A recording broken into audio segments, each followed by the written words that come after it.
Asiphumeke egameni elihle lenkosi uJesu. Namhlanje-ke kuthe ukwehlukana nizobona kuzobe kuyihlalo la ubaba umfundisi uzoyichaza kahle indaba yakhe egameni likaJesu Kristu. Amen. What a mighty God we serve. Oh, what a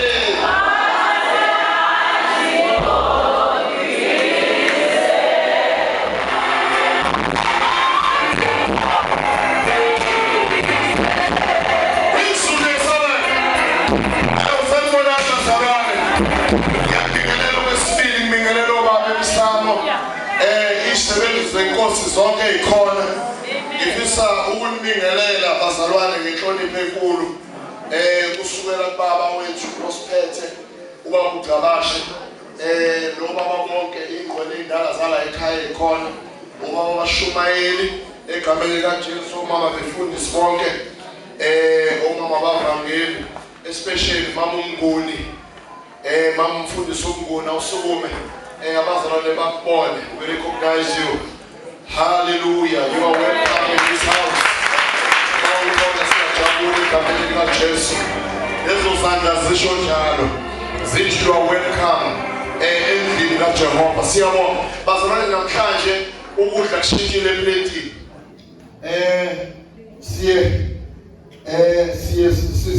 Sishiye ukwenza lenkonzo nathi nje akukho ukusivimbayo njengesekethe ukuthi siyenze sizongena emazweni ayisikhombisa njengoba kuqala past 11 shoni ngo-12 obephelile ngoba it's only for everybody ozokumala it's less than 10 minutes uzobe seqedile ehlala phansi unumber 1 wethu babumlaba ngicela thatha iBhayibheli lakhe eze la ngaphambili unumber 2 wethu babumyeza athathe iBhayibheli lakhe eze ngaphambili Babona. Unumber 3 ngisho babudlungwane. Thatha iBhayibheli lakho uze unumber 4 babugama unumber 5 ngisho babuncwane abashumayeli bala ekhaya laba bonke abasemagatsheni unumber 6 ubaba uGcabashe ophethe lapha shaya moya unumber 7 ubaba uDube ophethe ezimbokodweni mabonke igama lenkosi bisiye bazalwane I have decided ngifuna ukuthi mina ngabe kukhona omunye okhuluma nomosho omunye wazi ukuthi I have this is my choice I have decided mayibuza umuntu ukuthi why laba yimini ngidecide mangakusola noma ulimala uze kimi manibonke barenkosi ngoba bonke labazalwane sinamagatsha la awu7 ngaphandle kwase Good Hope iGood Hope ke ayikabi nababashumayeli ikhathi sazoba nabo that is why ngicele bona ukuthi abasibambele nenkonzo yamazwi ayisikhombisa manibonke igama likaJesu sesiyangena sesiyaqala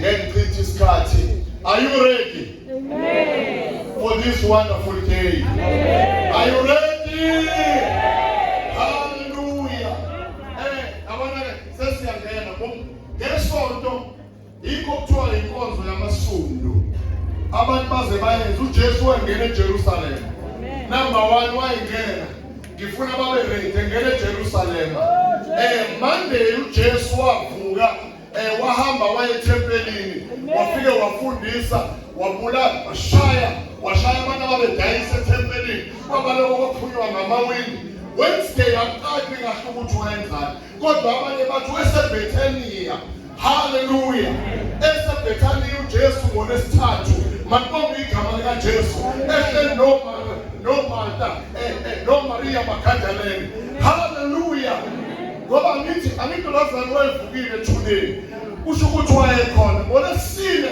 uJesu bazalwane yaqala inkathazo ngene enkantolo wangena enkantolo local wangena ku regional wangena ku high court waze waya enkantolo enkulu mighty God. Abafowethu ke namhlanje sekulesihlanu uJesu seyabanjwa uyaboshwa ekuseni mayiboshwa ekuseni. Hallelujah. Kuthiwa banjwa ngekhathi ngasekuseni ngabo-8 kwathi ngo-10 sanyuka isiphambano. Hallelujah. Saphakama isiphambano ku-10 ngo-10 khona amazwi ayewakhuluma phezulu esiphambanweni yiwona lawo abazowakhuluma babegameni likaJesu. Ngoba nasi inceku egameni likaJesu waseNazaretha. Mighty God. Amen. Ngiyabingelela ubaba umfundisi.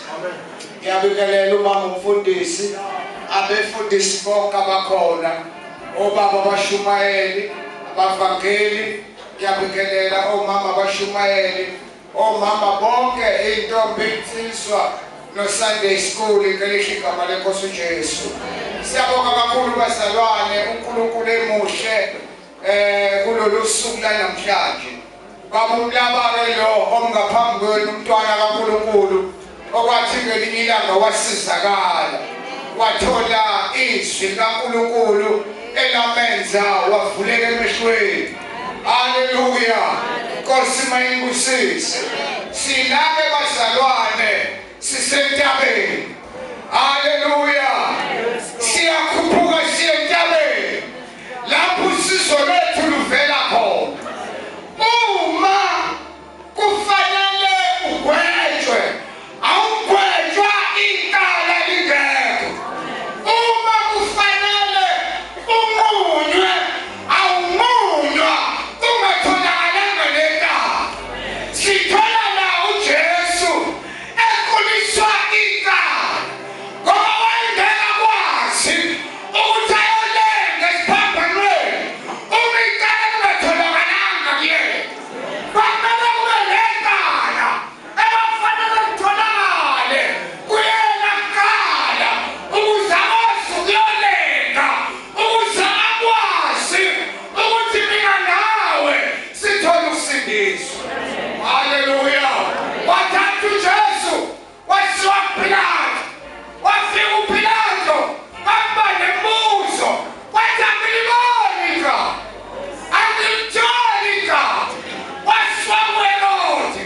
Mayefika kuHerode uHerode wathi akaliboni igama ngoba uHerode wayefisa ukubona uJesu engakaze ambone. Kodwa ngalolu suku wambona uJesu wathi akubuyele kuPilato.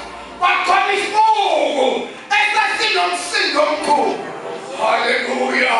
Lesi sibuko isona esayenza ukuthi uPilato athathe isinqumo sokuthi akabethele. Haleluya. Watholakala enecala engenaka ukuze alenge. Haleluya. Izwi lenkosi emnika lona lilapha kuLuka chapter 23 verse 34. Lifundeka kanje. uJesu wathi Baba bathethelele ngokuba babazi abakwenzayo. Babelana izingubo zakhe benzelana inkatho. Liyaphila baba linamandla liphefumulele kuwe khuluma ngalo nasemini kwaJesu inkosi. Amen. Jesu uyabasiphambanweni engazangone ukuze bakhona ukuthethelelwa kwamnawo wathelenga. Haleluya. Bentholelekala uthi uJesu Baba bathethelele ngokuba bakwazi abakwenzayo. Akathi ngiyambona elenga esiphambanweni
abawenzanga.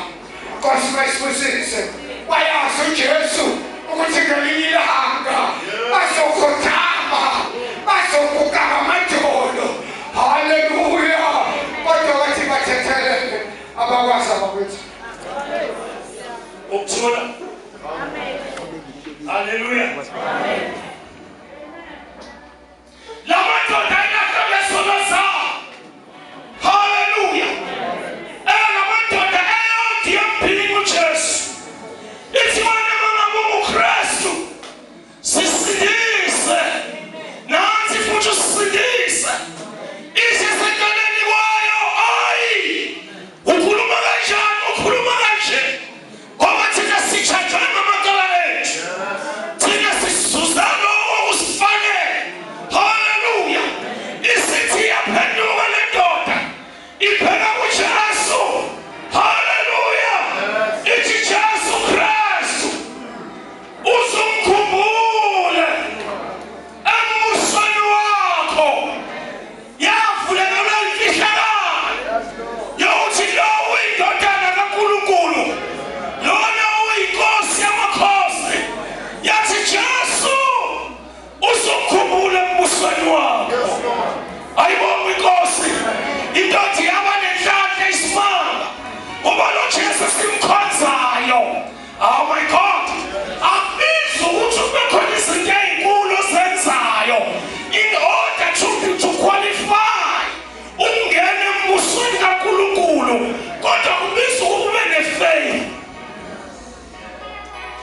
Sibone ifaith kule ndoda yokwazi ukuthi lo uyindodana kaNkulunkulu. Lona is the King of the Kings.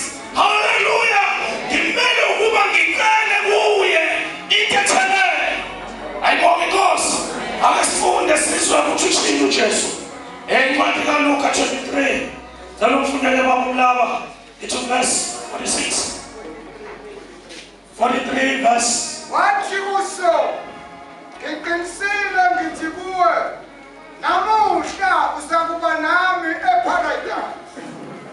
Hallelujah. Let me explain what is paradise. Amen.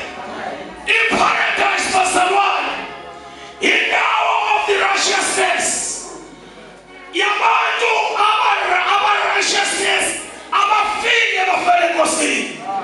In paradise, lali prepared before kuJesu Kristu. Hallelujah. Emaphakatheni kwelesathi ukuzibanda lakhe. Laba abaphume enkabeni babe nendawo. Uthi kwenye indawo ngiyahamba ngiyambaba. Ngiyawalungisela indawo. Ayibonge inkosi. Ithisa kaNkulunkulu uJesu eparadise. Wangena ngoba sana wangena wawavula iparadise elisha. Ayibonge inkosi. Lali empty enamuntu. Ayibonge inkosi. Ayisilungiselelwe. Haleluya. Lithi iBhayibheli lami uJesu wangena eparadise engegazi lakhe. Haleluya.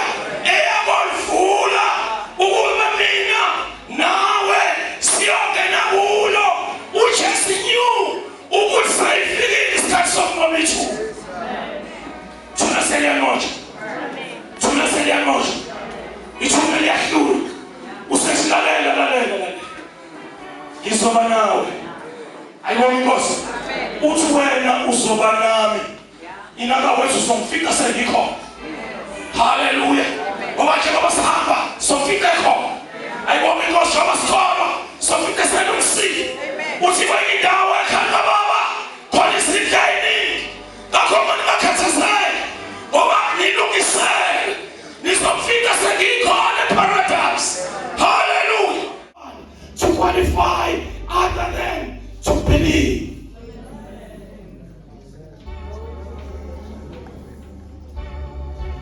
Akume akhomsebenzi esiyoyiveza uNkulunkulu eyosenza ukuba kuthiwe siyaqualifya ngayo. Kodwa into esizoqualifya ngayo ungene ekhaya. Hallelujah. Is to believe. Hallelujah. Is to believe. Songena kukhona. le ndoda yathola umusa wathi uJesu, verily today I will be with you in paradise. Verily I will be with you. Hallelujah. Truly ngiqinisile ngithi namuhla ayibonga inkosi ngoba le ndaba yokuya paradise hayi after 3 days. Ayibonga inkosi uJesu wayazi umsebenzi uzosewuqedile.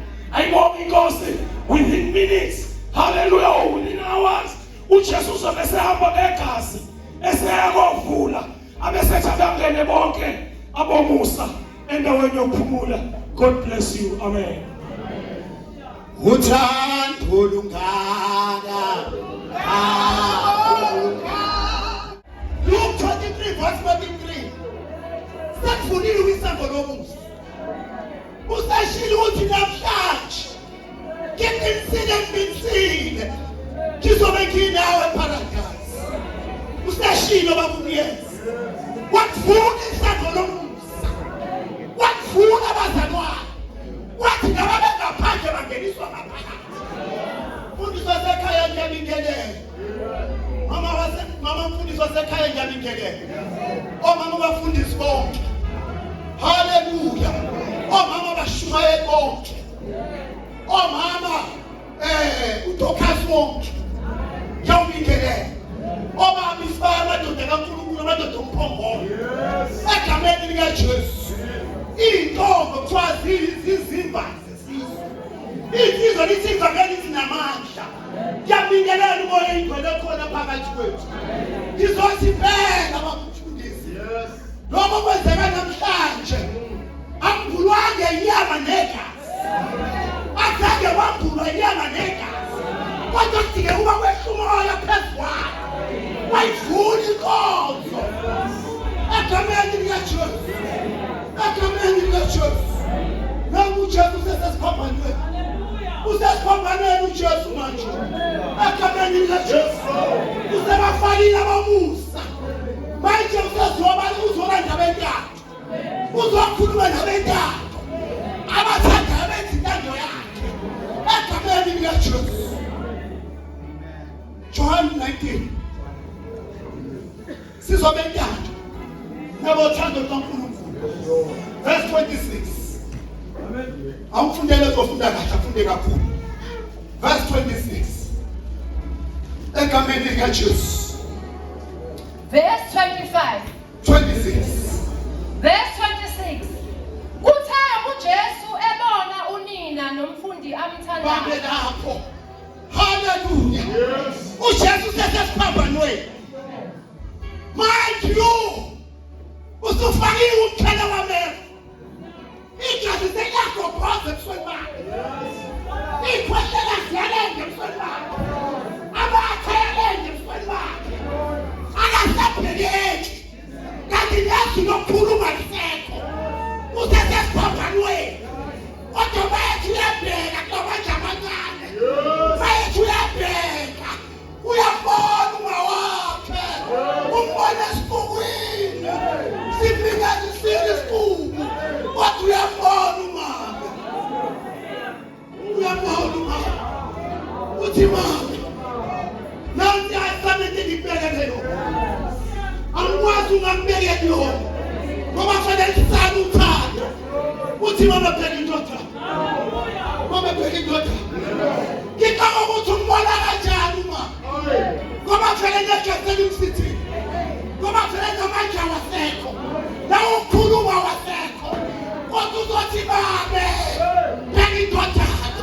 Kubeka futhi. Hallelujah. Uthe uJesu ebona unina nomfundi amthandayo. Yes Lord. Bemi ngakhona. Hayi mfundi. Wathi Ithi likaNkulunkulu ibambe. Ithi wayibeka khona. Wayibeka khona.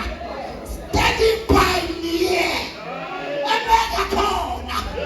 Unathi ntathi yatholakala ekubeka khona. Odinga ukuthi ubeka khona. Ukuze ukwazi ukuyithola. Ukwazile ukumbona umame. Umbona ubaba. Ngoba bebeka khona.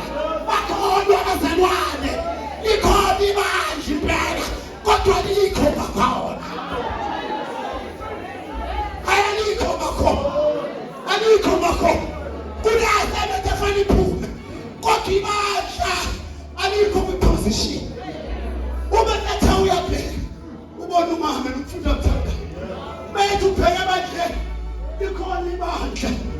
Inkinga likho ngakho.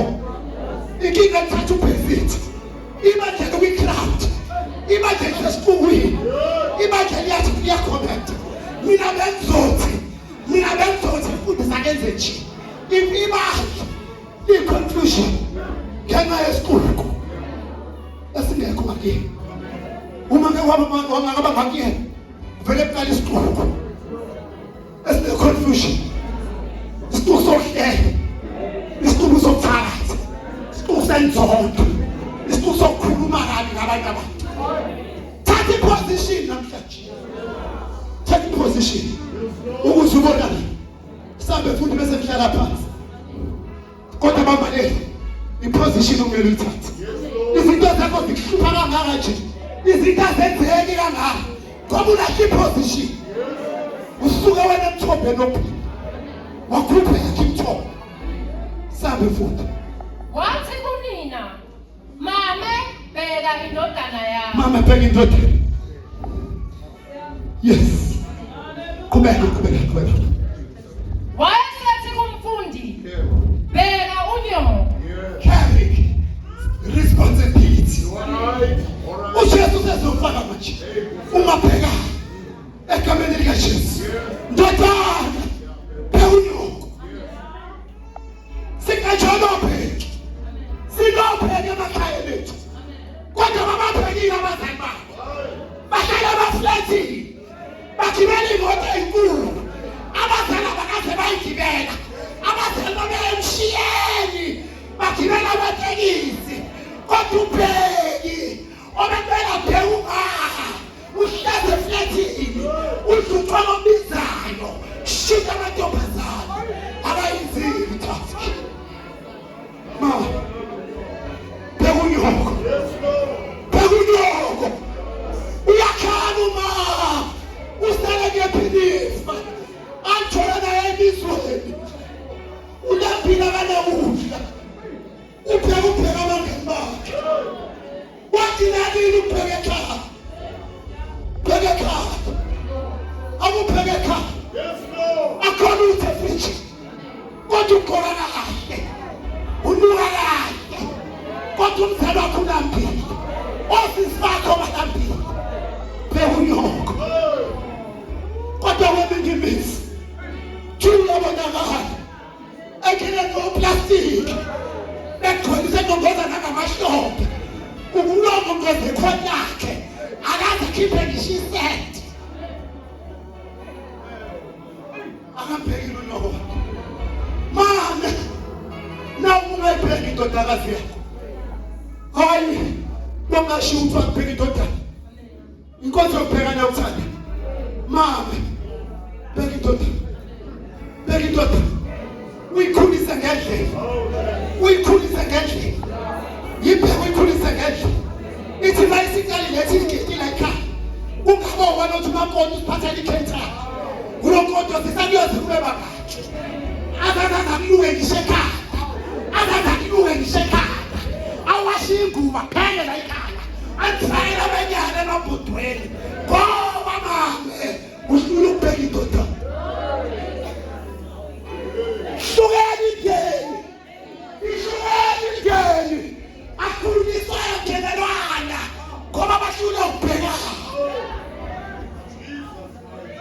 Impela nje wawamfundisa. Kodwa imali yabaniyona imali yakhe. Why you to say that? Ngoba wena bekishilo nawe ebusuku.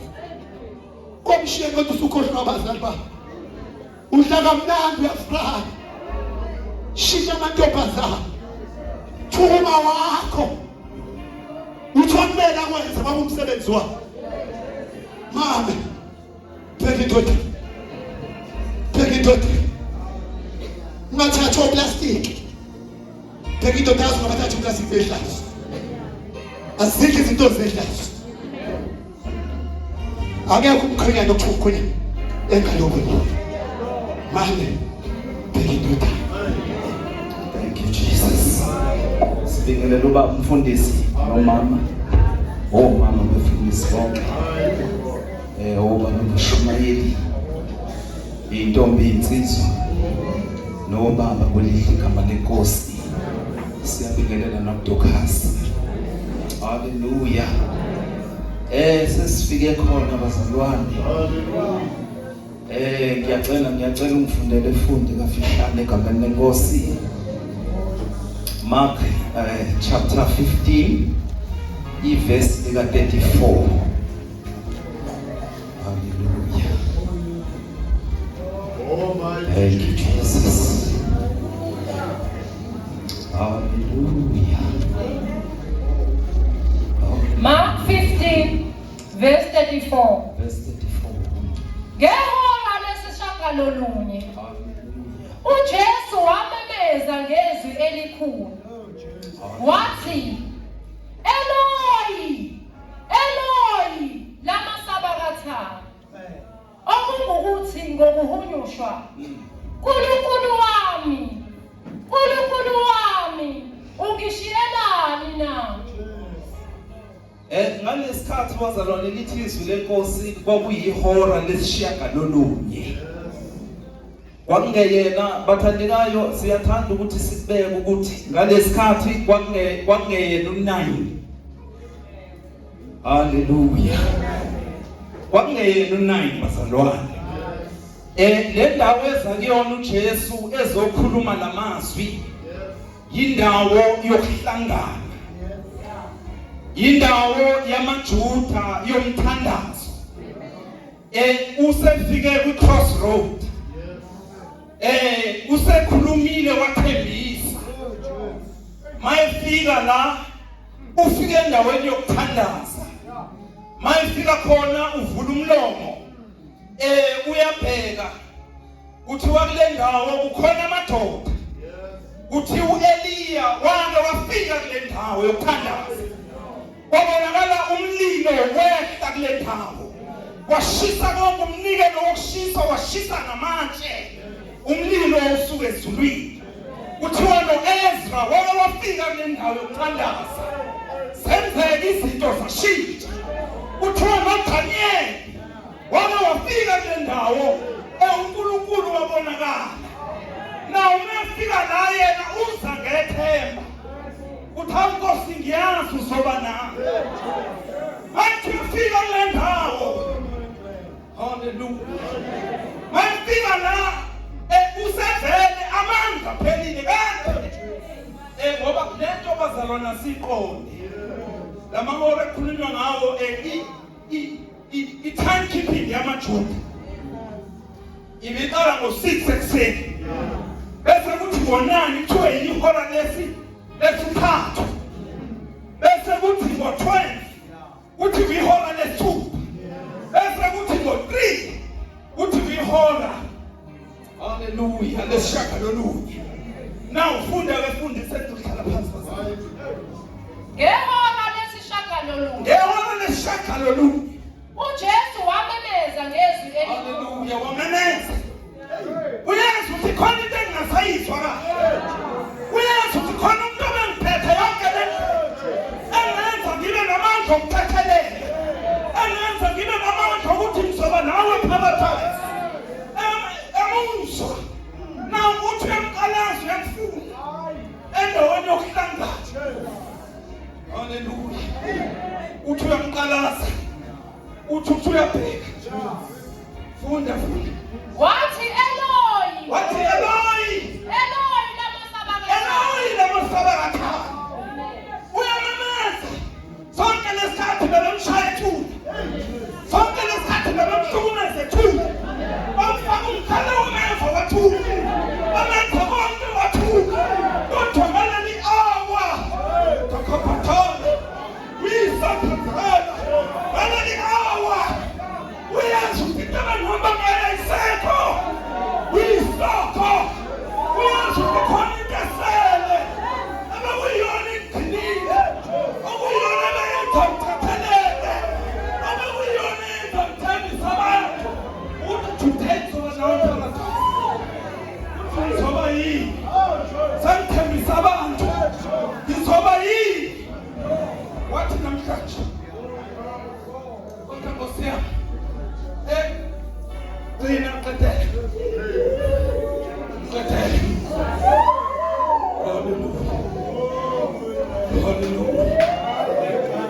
Hallelujah. Hallelujah. Hallelujah. Hallelujah. Jesus Christ. Jesus Christ. Jesus Christ. Hallelujah. Hallelujah. Hallelujah. Hallelujah. Hallelujah. Hallelujah. Uyambheka uthi kodwa uNkulunkulu wami uyashintsha kasasho ukuthi baba ubembiza ngobaba olalonke ngoba ubefuna amandla ethi baba uyajika manje uthi uNkulunkulu wami naye usambuka njengoNkulunkulu wakhe akasambuki njengoyise kodwa usabuka uNkulunkulu wakhe ukuze nonina namathothane angasambuki uJesu njengobrother kodwa ambuke njengomsindisi nonina angambuki njengosana kodwa abuke umsindisi. Hallelujah.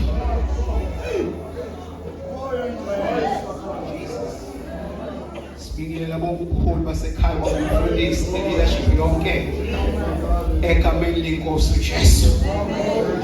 Sekufikwe bangcwele endaweni enkulu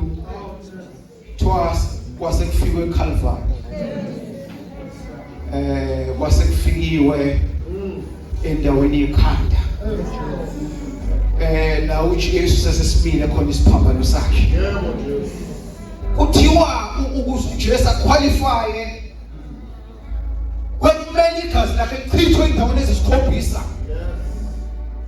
Naye kwakumele egameni lenkosi uJesu emzimbeni wakhe lichithwe igazi ekhanda. Lichitheke igazi ebusweni. Lichitheke igazi ezandleni. Lichitheke igazi ezinyaweni. Lichitheke nasohlangothini. Lithi iBhayibheli bazalwane la uJesu wayesephelele wona wonke amandla ngoba ufa kwesiphambano kwakuyi-agonizing punishment. Kwakukufa kubuhlungu ngendlela emangalisayo. Lithi iBhayibheli ke egameni lenkosi uJesu esazi ukuthi konke kufeziwe ukuze ukugcwala ubhaliseke. Wosana kuliphezulu. uJesu wachitha igazi engango-6 liters emzimbeni wakhe, lonke igazi lachitheka. Kwakufanele kube njalo ngoba wabatshenile abafundi bakhe wathi ophuzayo kulesitsha esomzimba wami adla inyama yami ngiyomvusa. Manje uJesu kwakumele achithe lonke igazi lakhe, chitheke kungasali lutho. Lithi iBhayibheli ke abafundayo abahlakaniphile bathi ngenkathi egameni lenkosi uJesu liqala igazi lichitheke ensimini ngayizolo lechitheka eGetsemane kuthiwa yasondela ingelosi esezulwini ingabonwa elikhongozela igazi yadlula kwafinyelela lapha ecaleni uPilato eshaya uJesu thosha emvipho 39 yezingilosi elikhongozela igazi koyiwa egameni elihle lenkosi uJesu phambilweni from before baye omfaka umqhele wameva wina singa yakhongozela ingelosi igazi elikhongozela ngesitsha sesezulwini osana kwaphezulu. Kuthiwa ibhekile ubhekiwe nasezulwini uthayi uyayifeza inkonzo uJesu. Phofika ke emncamlezweni selichithekile igazi esenegazi elincane emzimbeni sesisele osana kwaphezulu. Usesho lamazwi okugcina leli lika-5 egameni lenkosi uJesu. Thoke awuthinte lapha 19 verse 28 siso osana kwaphezulu. uJohn 19 verse 28 ufuna ukufundela ngesizulu nabesilisa awulithinte ngesizulu sizwe. Emva kwalokho uJesu ekwazi ukuthi konke sekuphelelisiwe ukuba umbhalo ugcwaliseke wathi ngomile. Cela ulithinte ngesilisa.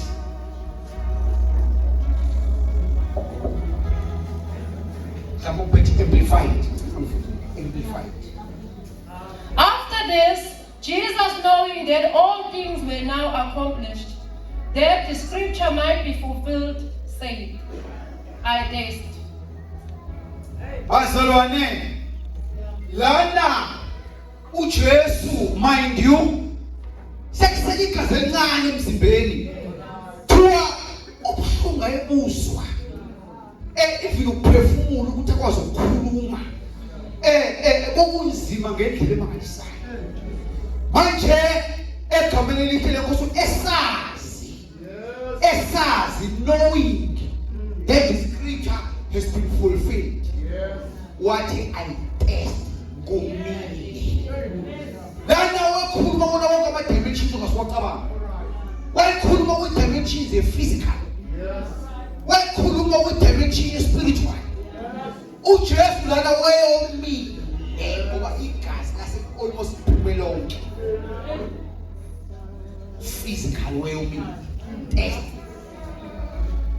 Spiritually esazi ukuthi sekuphothuliwe sekuqedile yonke imbalo iprofeti ongaye ezathi uyiwudlu engenaqala isifezekile. uJesu wayesethi ngomlilo ukoma wakhe la kwakona wonke lamadimension kwachazayo egameni lenkosi uJesu awuqedeleke ukuthi sizwe ukuthi esomile benzani bathini. Kwakubekiwe khona isitsha sigcwele uvinika. Khona bathoma ilula ligcwele uvinika othini lweisopha. Balisa emlonyeni wakhe. Wathi ukuba uJesu ewamukela uvinika wathi ufeziwe wakubonga. Lana uJesu esazi ukuthi hayi sekungqobile imbhalo yonke ngigcwalisa yonke manje. Usana kwaphezulu. Usethi ke ngomile balulu uvinika. Wathi utesta ngomlomo. Mind you la ikhumbuzise ulimi lakhe lwayese selinamathele kusekunzima nokuthi akhulume. Kodwa wathesta wezwe hayi uthithile manje uvinika. Egameni lenkosi uJesu yapheleliswa indaba yokoma ngoba lachitheka lonke igazi ayinalo emzimbeni uJesu. Egameni elihle lenkosi uJesu wathi I thirsty egameni lenkosi uJesu omele yonke into ngosuyithabange omele imphefumulo. Yes. Ukuthi manje ngiyithengile imphefumulo kwegazi lami. Qedile inkonzo manje. Usana kwephezulu. I thirsty. Amen. Igazi le uyesabeka ayibonke inkosi thula bazalwane ngokhethile nginikela the Holy Spirit in this place. Thula bazalwane angeke senze luthengeko. Ukuthula bazalwane ubalekile umoya ingcwele. Ukuthula bazalwane ngoba uyena ali ministry thina baba wayonqala emhlabeni elithi baba omnyama umoya kaJehova wahamba phezulu abusakhulumiswe. Thula bazalwane we have the Holy Spirit egameni likaJesu.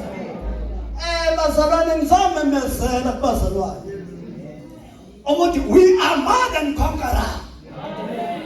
Ukuthula bazalwane it is the most ngaphezu kwabanqobi. Ukuthula bazalwane lo mnqoba bazalwane aveli thina kepha lo mnqoba avela kuyena owazi emaphakadeni umhlaba ungakasekelwa waplanwa waqitwa. Ukuthula bazalwane bathi siyibandla kaNkulunkulu. Ukuthula bazalwane. uJesu bazalwane wasenzela okukhulu. Ukuthula bazalwane. Akekho wayengena. Ngoba makufunakala igazi laNkulunkulu. Igazi elinaqala. Igazi elinabala. Ukuthula bazalwane. Igazi selikhontamete ngembele bona. Ukuthula bazalwane. Kudingani abantu bazobuyiselwa. Laba bebheke khona. Isono sikakabibikho. Ukuthula bazalwane. Wathi ukuthi akekho namandla awubabuyisela. Ukuthula bazalwane. Lithi izinkosi athi mina ngakhanda. Ngoba engazange abe khona. Owayezobuza azonabulula incwadi emelene nathi eyinezimpawu zesikhombisa. Thula bazalwane. Avelizwi nathi ungabe usakhala Johani ngoba ingonyama yomthembu ajuda isinqobile iphumile ukunabulula incwadi emelene nathi. Ukuthula bazalwane. Asifundise lenkosi. Ngizama ukuveza we are more than conquerors. We are the overcomers. Asinodwa. Thula bazalwane. Lithi lenkosi. Ngisho amasango aseHades akanamandla awulahlula ibandla. Ukuthula bazalwane. Even the shadow of the thula bazalwane. Amandla okuvana amandla phezu kwebandla. Angifundele John 19 verse 30. Ukuthula bazalwane. Yes, Lord. Angifundele. Wathi ukuba uJesu ewamukele uvinika. Wathi uJesu ewamukele uvinika. Wathi kufeziwe. Ufeziwe. Wagebisa ikhanda. Wagebisa ikhanda. Wafa. Ukuthula bazalwane. Ngizamemezela ukuthi kufeziwe. Inkonzo yapheleliswa. It was accomplished. Ekhanda kusibusise. Ukuthula bazalwane. Ina izono zethu namaqala ethu ehaye khona. Ukuthula bazalwane. Anje zanotshelwa. It is accomplished. Ufeziwe. Angaseko ngasekwedwe. Bayinkonzo isiphelelisiwe. Ukuthula bazalwane. Ngoba izinto zonke zasezifezekile. Ukuthula bazalwane. Leza abantu bazojijeka. Kuthi abayingakhali. That was a sign of victory. Ukuthula bazalwane. Kuthi isinqobile kona bayabhilika Juda. Ukuthula bazalwane. Ngoba singabanqobi thina egameni likaJesu. Ayikho into esahlulayo. Kuba ingonyama yehla yazosinqobela. Ukuthula bazalwane. Ugqosela isiprofetho. Ukuthula bazalwane. Encwadini enjalo elithi injalo yesifazane yaqoboza ikhanda lenyoka. Ukuthula bazalwane. Sihamba phezu kwekhanda lenyoka. Ayinamandla. Asesabi lutho. Abayingaphansi kwesinyawo sethu. Sinamandla. Abazanotshelwa. uJesu ayifezekisa inkonzo eKalvari. Elithi sinenkosi. Wayengabhekeki. Wayengenasini. Osimbeke. Wayelinyathile. Engabhekeki. Engabe uMaria Magdalene. Wahluleka ukumbona. Esevukile inkosi imbusile. Ngingayisima amdile kusona. Elinyathiwe. Elinyazeka ngayami nawe. Ukuthula bazalwane. It is accomplished. Ufeziwe. Ina mzalwane. Ube namandla. ngoba wafeza nawe singabaqebo elito ulangene bidongo ukuthula bazalwane ngoba ngiyafaka icebo ukuthula bazalwane uJesu indodana kaNkulunkulu ufezi ishomo abanye nina egameni likaJesu ukuthula bazalwane ngoba into eyenza emhlabeni bazalwane bangathi umbuso hayi umbuso wasemhlabeni umbuso wasezulwini umbuso kamoya the heavenly kingdom ezothatha abantu ibayele endaweni eziphansi iyobabeka endaweni phezulu ngoba asiyidingi into zaphansi asihambeli phansi sihambela phezulu ngoba zingaba phezulu walenge esiphambanweni elangaphezulu elengene amakhumba anomhlaba uthi abantu beze kuye kuze bathathe izolo lesifazwe shumane inkomo okuhlukana lesona ukuthula bazalwane. We are more than conqueror. We are more than conqueror. uJesu ayifezekisa inkonzo yaphelelisa isiqephu amakhumba anomhlaba ezeza kuye. That's why we are preaching the gospel. Umbuso usufikile. Uma sithandaza sithandazela umbuso uthi intando umbuso wakhe mawufike intando yakhe mayenziwe emhlabeni njengoba nasemazulwini because asibona manje singaba sezulwini. We are belong to the heavenly kingdom. Lapho sibheke khona ayikho siyalenga elithi ababheka phezulu ubuso babo bakha abasoze bajabulisa in Jesus mighty name. Thank you Jesus. Hallelujah. Siyabingelela egameni elihle lenkosi. Bazalwane sesifike esikhathini sokugcina senkosi. Alibonge igama lenkosi.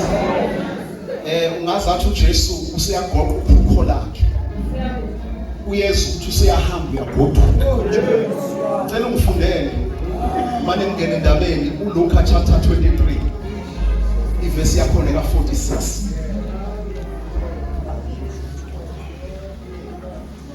uJesu wamemeza ngezwi elikhulu wathi, Baba, ezandleni zakho ngiyawubeka umoya wami. Eseshilo lokho wathi. Bazalwane lithi iBhayibheli izwi lokugcina lelo uJesu alimemeza. Kuthiwa wamemeza ngezwi elikhulu. Alibonge igama lenkosi. Uma esebeka umphefumulo wakhe ezandleni zikaNkulunkulu waqoqa wonke amandla esesele. Ngoba njengoba abafowethu badebebeka lana kulo mzuzu wokugcina akasenamandla ngempela. Ngoba njengoba elenge isiphambano kuthiwa uselenge for 3 hours. Kodwa indaba yakhe ayiqalanga eselenge isiphambanweni. Kuthiwa indaba yakhe yayiqala ekuseni ey'ntatha ngalelo langa. Phezulu ensimini iGetsemane. Kuthiwa azi ukuthi ikuphi la yongena khona. Waphuma abafundi bakhe. Wahlehlela emva wayokhuluma noNkulunkulu. Ayathandaza eGetsemane. Uthandaza umthandazo omunye. Uthi baba makuhle kuwe. Lesisika sidlulile. Ngamanye amazwi angikabe ngisangena kulento. Ikhiphe baba. Yakale hlupheko bazalwane. Basuphela umuntu engalayo esiphambanweni. Ethi baba ngiyacela. Ngiyacela Nkosi yami ngikhiphe. Ithi iBhayibheli uthe mayithandaza uNkulunkulu wawuza umthandazo. Ophendula futhi. Kodwa uNkulunkulu mawuphendula wathuka ingilosi uMikhayeli. Kuthiwa uthe thandaza ingilosi yehla yafika yamqinisa. Ngomhlobo. Alibonge igama lenkosi. Ngoba iyabona manje ngoba bazalwane. Funeka sikwazi lokho ukuthi uJesu noma wayeUNkulunkulu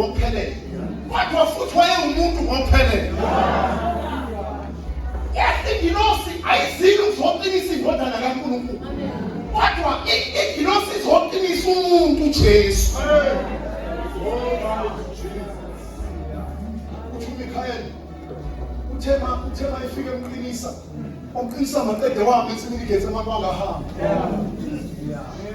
uthema mayiqeda ukuthandaza ithi iBhayibheli sabonakala isifuku esihamba sihola uJudas Iscariot phambili wafika lamadoda ehlomene wakungafunga ukuthi lo muntu ozobanjwa umbulalo wasiwayo uma befika nalomuntu abamfuna abamasi kuthiwa babuza ukuthi ukubani uJesu wangaphendula abafundi bakhe kodwa kwaphendula yena wathi nginguye lithi iBhayibheli bazalwane ngenkathi ethi nginguye kuthiwa laba babezombamba bashayela phansi alibonga igama lenkosi awuyiswayini phansi lalela uNkulunkulu wayebeka isignethi ngengilosi uMikhayeli ethi uMikhayeli ukube bemvunyelwe alibonga igama lenkosi ngenkathi uJesu ethi nginguye uyaphuma kuyifomu yomuntu kodwa ungena ofisi loNkulunkulu ethi iBhayibheli uMoses ubewabuza wathi uma Nkosi yami ngiyobakhipha eGibhithe ngiyofika ngithi ngithunywe ubaba wathi uNkulunkulu yena wathi nginguye umthumile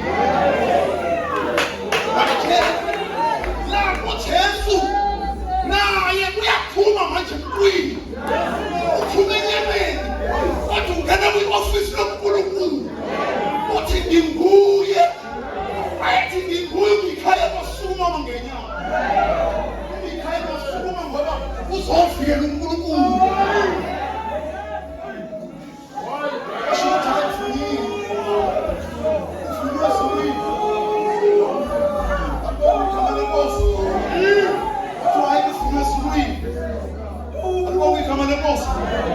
yatabla kwakanye ingilosi amadoda ashaka phansi afuka mangenyama ayilethe uJesu ayilethe njengemvu engenakala athi nguye abambamba ahamba naye lalelake uyabona njengoba behamba naye nje usayiphethe ingubo uyiphathe Gethsemane uma ithi iBhayibheli bazalwane besuka naye ungene inkantolo zabantathu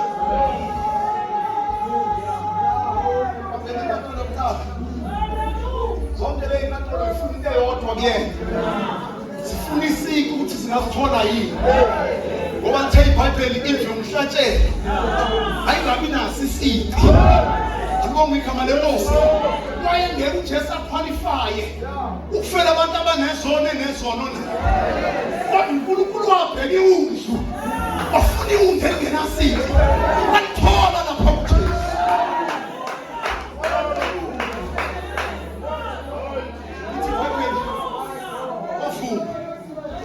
wangena enkantolo yokuqala wamphengulula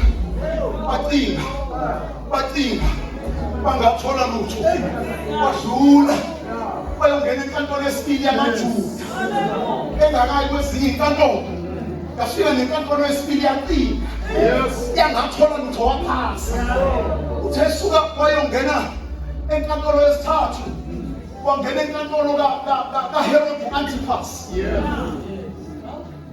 ithi iBhayibheli wamfuna yes Lord owayesikhulu Antipas wayesikhulu sakwaJuda ngaleso sikhathi ithi iBhayibheli wafuna Antipas ongathola lutho wayese ehlekisa ngaye uAntipas wathi wayitshela ukuthi uhlekisa ngaye kanti uyaprofeta ithi iBhayibheli uAntipas wakhuluma yakhe empende yokukhuza ombathisayo kanti akazi ukuthi uyamvuma umvuma kulelo umvuma nakwela phakathi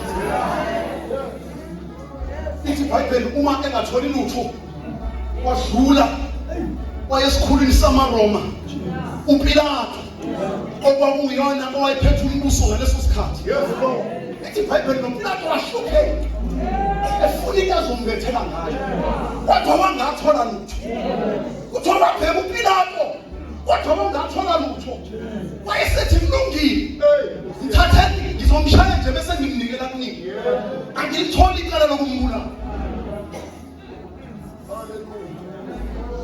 uyena bazalwane. Ehla naye. Lalela-ke, uyabona nje umJesu ebetheka nje kwakungaqali ngayo. Ovamsile. Kwakuyi-capital punishment. Yangaleso sikhathi ukuthi abantu abonile esizweni bafa ukuthi bayolengiswa esiphambanweni. Ukuthi ukufa kwesiphambano kwakuwukufa kwehlazo. Phakathi ukufa kwehlazo ngoba umuntu noma wesilisa noma wesifazane uma eyolengiswa esiphambanweni wayegunyulwa benqunu njengoba azalwa. Abesifazane kuthiwa bona babebhekiswa isiphambano babheke sona. Amadoda ayisifulathele kodwa wesifazane mayebethelwa abheke isiphambano. Alibonke igama lenkosi. Uma bemshaya bazalwane kuthiwa la eshayelwa khona ushawe ngesitswebhu esasiney'ngezo zamathambo. Angithi akuyona into yokuqala yenzeka. Bonke abantu abadlule lana babeshawa ngoba kuthiwa uma ushawa ngalesi xwebhu wawungashawa nje kodwa sasibulima. Ingabe izayela ngoba uthi walima. Usho izayela ngafika uthi walima. Kuthiwa kwamshaya 37 strikes. Alibonke igama lenkosi. Wopha wophikazi waphelelwa amandla. Washayela phansi. Inkosi yomsimbusisi. Uma eshayela phansi benza isolution kaSawoti namanzi. Bamthela ngayo emanxebeni. Kwenzela ukuthi ngoba umzimba kuyishock. Kwenzela ukuthi bamthusa kwazi ukuvuka. Alibonke igama lenkosi. Noma eseshayile uthola amadoda akwaJuda awayelanga ukufuna impilo yakhe ukuthi mayife. Baphindela phethe uPilato. uPilato esehluleka naye wathi kulungile mthatheni lenzele ikubona. Uma isho njalo indoda abayigaqe isiphambano akhuphukele eGolgotha phezu kwentaba ethiwa ekhaya. Inkosi yomsimbusisi afika khona bayikhuphuka iphelelwa amandla ayisenamandla. Inkosi yomsimbusisi wafika indoda ekuthiwa uJoseph ose-Arimathea yambamba yathatha isiphambano sakhe bakhuphuka naso. Uma bekhuphuka kuthiwa la endleleni kunomama ababekhalela bonke abantu ababethile. Leli gama elithi yomama ngoba esililo liqhamuka lapho. Alibonke igama lenkosi. Uma babona uJesu bekhala kuthiwa uphenduka bheka kubona wathi bomama ningangikhaleli mina kodwa khaleni nabantwana benu. Uma kunje thina umanzi kuyoba njalo ngoba siyeza isikhathi bazalwane la uJesu engeke saba kumele njengamanje awuyena kodwa uzoyigqumula ingubo yokumeli. Alibonke igama lenkosi. Afake ingubo yomahluleli. Kuthiwa wonke amehlo azombona bonke abantu bayoma phambi kwakhe. Alibonke igama lenkosi. Akhuphuka baya naye eGolgotha. Abefika eGolgotha bazalwane indlela yokulethwa komuntu ayifunga kakhulu ngoba wawulengiswa iweight yonke yomzimba wakho iwele kuwena. Wena uyibamba. That is why abantu abafe ngesiphambano isikhathi esiningi babephoqoka nesifubeni ngoba mawehla yonke iweight iza kuwena uyibamba ngesifuba. Yithi iBhayibheli yebo iBhayibheli lithi wahlatshwa esebebini wahlatshwa ngesipikili la esihlakaleni. Alibonke igama lenkosi. Sangena isipikili sawuphumela eplangweni badonsa nesinye isandla.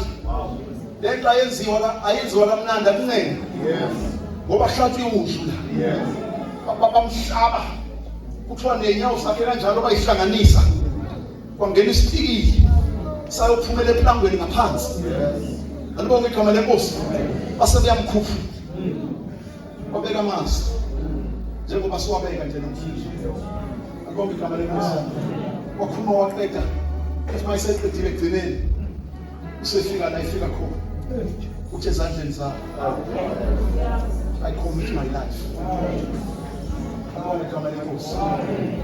Ngisho la kuthiwa lezemkhulu wathi baba ezandleni zakho I commit my life. uJesu akagcinanga ezandleni zamaJuda embulala. Kodwa umphefumulo wakhe sehamba. Awubeke ezandleni zikaNkulunkulu. Lalela-ke mzalwane. Naye imfundiso enkulu esiyitholayo. Lo mbani umuntu ophilayo. Akakhomithi impilo yakhe esaphila. Angalindi ukuthi azafe. Ngoba ekufeni ngeke ulithole ithuba lokuyibeka. Impilo yomuntu ibekwa manje. uNkulunkulu makabusise ufundo kwesibili. Asimele inyawo sonke.